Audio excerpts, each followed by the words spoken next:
We are barraged again by war in our midst, a war over something as nonsensical as skin color. This war has been with us since the creation of man in God's own image, and its root is an innate hatred towards God, best reflected in the discriminatory destruction of our fellow man due to inequality, as seen in the case of Cain and Abel.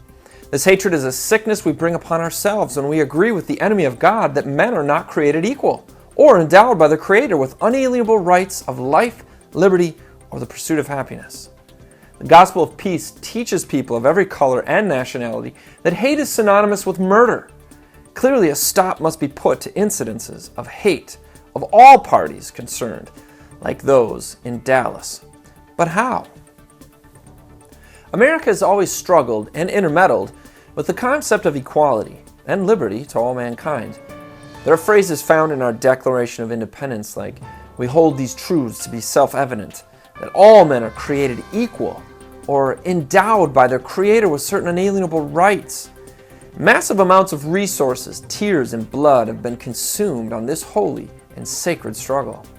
I'd be so bold as to add that next to the Bible, America's founding documents have remained one of the greatest scourges against inequality that the world has ever seen.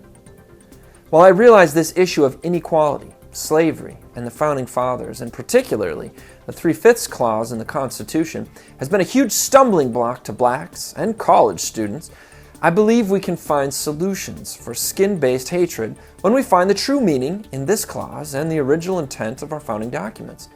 It was Frederick Douglass who provided clarity on this issue in a speech delivered in Glasgow, Scotland in 1860.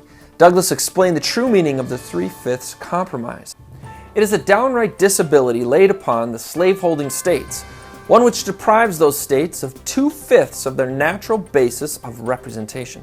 A black man in a free state is worth just 2/5 more than a black man in a slave state, as a basis of political power under the Constitution.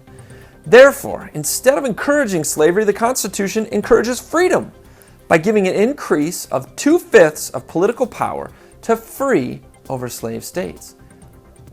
Thus, the 3/5 clause was written for the sole purpose of limiting congressional representation of the slave states and denied the slave states additional pro-slavery representation in Congress.